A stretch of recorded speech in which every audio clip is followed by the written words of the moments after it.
Welcome to Cartoonist Kayfabe. My name's Ed Piskor. I'm Jim Rugg. We're going to be taking a look at a heavy hitter, man. Uncanny X-Men meet the new Teen Titans. This is the soup from which the Teenage Mutant Ninja Turtles came from. Jimmy, what do you have for us ahead of time? That's quite a lead-in. I have Street Angel, Deadly Squirrel Live. We're looking at some young superheroes, so let's look at my homeless ninja on a skateboard, Street Angel from Image Comics. One of my books that is still in print and available at any comic shop. Or online, wherever you buy comics, you can find this. Yes, how about that guy? You deserve a MacArthur Genius Grant for that one. Hammer time. On my Patreon is where you can find the making of these comics. I post a lot of my original art. I post notes on the stories. In some cases, I go through page by page, show the script, show the layout, show the original art. So if you're interested in process and making comics and want to learn more about how I do what I do, patreon.com/JimRugg is the place to go for all things Street Angel and all things my comics and art. You got to mention a little Jade Man or something here, right? Absolutely. In your notes. Everything you can think of, because it's Jade Man in your fights, and then it's markers just written in pens, written right on top of the art. So, yeah, the nice thing with Street Angel is any ideas I have, I can just put down and don't have to worry about selling to an editor. Right. Red Room, going to be hitting the stands May 2021. That's this month, Jimmy. We're going to be looking at actual issues on these previews in a week or two. Monthly comic. Here's the cover for issue 2. Here is the cover for issue 3. Every issue completely self-contained. You could also pre-order the 4th issue right now. Hit the link tree in the description below to go to Fantagraphics website to do that. If you want to read these comics ahead of time, my Patreon, patreon.com/EdPiskor, is where you could read the strips before they see their paper edition. $3 gets you the archive there. Have over 100 pages worth of stuff there. It's a really good needle. This reminds me of a story, and I'm gonna credit it to Garth Ennis, an interview. I might be wrong, but I think it was Garth Ennis interview talking about the most messed up thing he ever saw, and it was somebody shooting heroin into their like tear duct, that little inner part of the eyeball there. So calls to mind that. Yes, it is an induction point. Free Comic Book Day is going to be in August this year, and Fantagraphics was goodly enough to make Red Room their effort for their contribution to Free Comic Book Day. Best comic I made so far, man. It's going to cost you the sum total of $0.00 for 33 pages of comics that are completely original and have some tie-in with the rest of the series. So you want to get your hands on that. Anyhow, man, Uncanny X-Men meet the new Teen Titans, Jimmy. When you take a look at the credits on the inside here, it's a Marvel comic. It's a Marvel comic with a couple of RC Cola DC characters and Robin in here. Yeah, I assume this is building on the Marvel DC crossovers like Superman, Spider-Man, Batman, Hulk, and then the rumored at the time JLA and Avengers, which I think comes out 20 years later or something like that, much later. But it seemed like Marvel and DC were doing a few of these crossovers at the time. X-Men, one of their big properties. New Teen Titans, one of their hot books. Of course, a perfect matchup in that you have these two young bands of superheroes. Yes, and we'll explain the synopsis very quickly. Written by Chris Claremont. Like when I call it a Marvel comic, scripter, Chris Claremont. Penciler, Walt Simonson.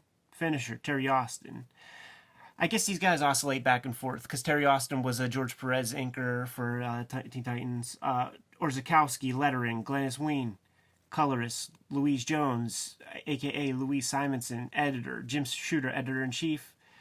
Len Wein, consulting editor, who before Jim Shooter was Marvel editor-in-chief. So it's like, it's a Marvel comic, man. Synopsis, real quick. Darkseid wants to harness the power of Phoenix to basically to take over Earth, and he's trying to use the memories from the X-Men, and he's trying to use some residual powers from the Phoenix across the Earth and across the galaxy to harness her powers, bring her back. What are the Teen Titans' role in all of this? Cover billing. Yeah, to hang out and watch. So with that in mind, guess what? Darkseid doesn't accomplish his goal. Let's comment on Walt Simonson artwork for 15 minutes. I think it's a good concept for a crossover. I think Dark Phoenix and Darkseid is a perfect combination. Like if you're thinking of the characters that you have to pull from both of these publishing companies, that one makes a lot of sense to me. And it's cool, like, makes me think of Darkseid and Jack Kirby as I'm reading this, thinking of, like, where is DC if Kirby doesn't do Fourth World? Absolutely, right? Like Darkseid is one of the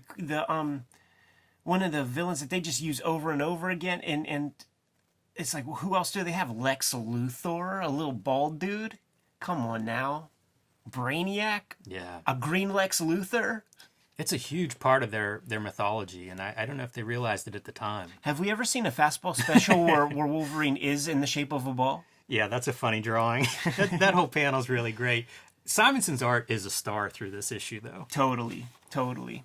It's so interesting that he has a couple different idiosyncrasies change. It could be house style. Like Yes. he knows where to put everything to make it look like that clip art, ad art stuff, but he just has enough to be iconoclastic, original, whatever you want to call it. The other visual star, Tom Orzechowski. Yeah, Wow, there are a lot of words. This is an oversized issue as well, so you're getting about, if this were pitched now, this is an 8-issue miniseries at least, if not 12.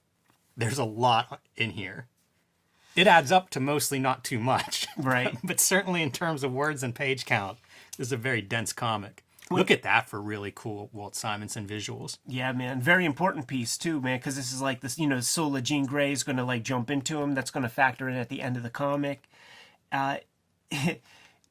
Chris Claremont, this is, this is years before Jim Lee's going to take over and be the belle of the ball. So Chris Claremont can make some suggestions about how things go. And his thought was always that, Jean Grey is dead. She's forever dead, blah, blah, blah. But goddammit, if he didn't bring her back every couple of issues for some, like, astral plane, memory, some other kind of gimmick. In all seriousness, in reading this, the Teen Titans are just mistaken identity, right? Like, is that how they get sucked into this? Yeah, like these guys, they think that the Titans are the X-Men. Yeah, the Darkseid sends some stuff out. One to gather energy from, I guess, pivotal places in Phoenix's history, and the other to gather the X-Men for their memories. And accidentally, Teen Titans get scooped up instead of the X-Men initially. I should have probably said this up front. Michelle Fife, don't listen to this episode. Dude. Oh, yeah, geez. Pass this one, because we just got to the Titans part. And I'm coming in cold. I have a bunch of these issues. Look at them. They look nice. Haven't really read them, so I don't know the characters' personalities and stuff. And I need Chris to kind of like drop that science for us, because he does it so well with the X-Men when we see them. Like a lot of cool little character bits. I know them super well. So then here we got Changeling, and he's the prankster of the crew. Starfire, and I don't even know this lady's name. Yeah, I can't help. I know, right? You know what else is real disappointing? I never saw Deathstroke the Terminator with his mask and gimmicks off until this issue, and it's a real disappointment. Cyborg looks cool, though. Yeah, Spider-Man, doing his Spider-Man gimmick. Yeah, I don't think that's the best way for a giant, heavy, robotic dude to be moving about, but... Yeah, it's a take on the grand piano falling out of the window on top of someone's head. Yeah, you got your money's worth if you picked up this issue. Deathstroke looks really cool in costume. They kept calling him the Terminator, and it made me wonder. I kept looking at the publication date Yeah. and thinking about the Terminator, both 1984. Right, yeah, so it's like, was that Deathstroke added because of the movie? Like, we can't have this character called the Terminator. They beat us to market. Yeah, I don't know. But he does look cool. He does look cool, kinda. Interesting color choice, the orange and blue. Yeah, I like the mask with only one eye showing. And it was cool enough for, Rob Liefeld to do his thing, man. Make his little Deadpool gimmick. This is a really nice sequence. I like this couple of panels a lot. Simonson's really impressive to me on this, and I'm thinking of it mostly from my history of reading X-Men. Yeah. But I think he does a really good job with this kind of teen concept and working with a Chris Claremont script. hits all the marks that you need to hit, man. Except for maybe one, because you notice it's not the X-Men versus Teen Titans. So usually there's that mistaken identity piece. There's that weird bit where we have to have our characters have a schmoz and then realize that they're on the same side. We never really have that here. But you have to come up with a contrivance to get your characters together. See, look at that, man. How fucking disappointing. It's like Micro Starslayer with his mask and stuff off. Needs to at least have a mohawk. Yeah, push it into that, lean into that 80s time period. And he's also a glutton. So you know, he's like in avarice. So he drinks like Dom Perignon, and then he's about to fight because his 1971 bottle of champagne gets upset.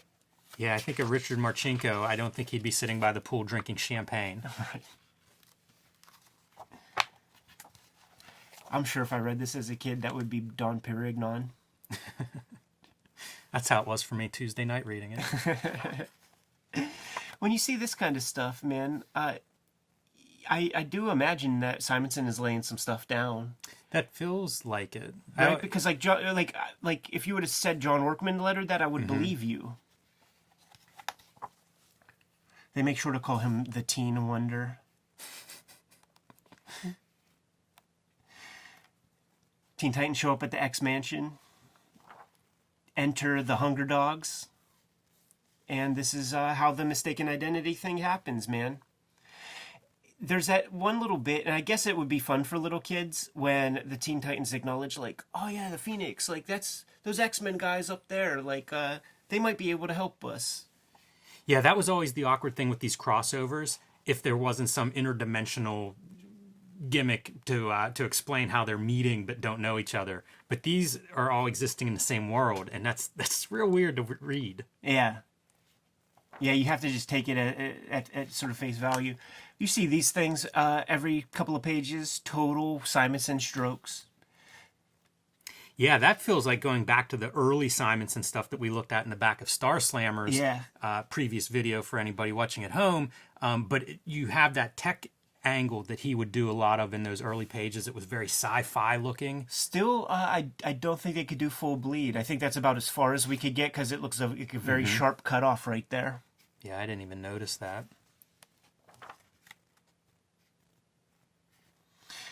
Then you wonder how they like draw straws to allow a character to be weak or has to win the fight or whatever. You know that's got to be the bulk of the conversation when these companies are putting these things together, man. You can't let, this Deathstroke, he's showing promise. Like, we got to let him shine a bit. Deathstroke doesn't want to put Wolverine over. Not clean. Right.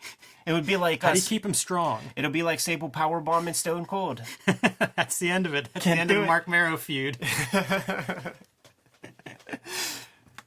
Another Star Slammers kind of gimmick, man. Simonson is a beast. I loved all this stuff, like the source and the wall and stuff. Anytime you would see this, going back to Kirby establishing it, you would get like the 2-page giant spread, and it always felt so big and amazing. I always admired that whenever I'd see cartoonists do it, because in my sketchbooks, I wasn't approaching that ever. I'm drawing little figures. This is old enough, man, where we get to make a note of like some overprinting over top of the black plate, which I always loved. I always felt like, do I have a superpower? Like, can I see something that, like, hey, Mom, can you see that? Also, Darkseid's one of those characters, like a Galactus or somebody, where it's like this godlike character, but if you fail 100% of the time, like, do I still believe it? Good point. Yeah, can't overexpose him.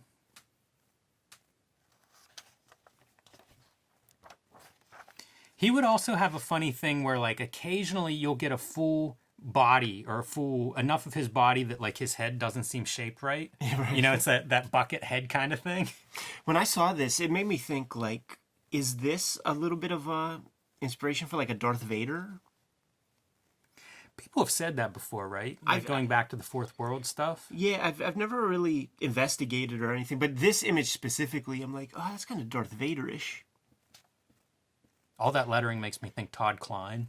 A little bit, man. You gotta have your melodrama. This is a Chris Claremont comic, so how many times has Cyclops said, Gene, no? And then... I want to see that montage. That could be a zine. That might The be a Gene small No zine. Yeah, that might be a small graphic novel amount of pages. Yeah, I bet he says it more than once. There goes our Hunger Dogs gimmick again. That's a pretty cool page too. I like that. The page where this page, that's got to be high five figures, if not low six, on the open market. Man, Robin, talk about commanding some respect. You know, like Robin gets to go shake hands with the leader. That's his counterpart. Yeah, man, you would think he would get no respect showing all that upper thigh. Yeah. He should be bulldozered over by the other team's leader. Especially like, Why is this little kid in the front of the Teen Titans? Still doing everything they can to like just get a little bit of storytelling. Let us know who the heck these characters are. I like filling up the background with some cool space-looking stuff. Got a quarter of a page up here. Let me draw some planets and comets and shit. It looks so impressive and very easy to draw. It's very hard to draw. Don't give away those secrets, outer Ed. space. Yeah.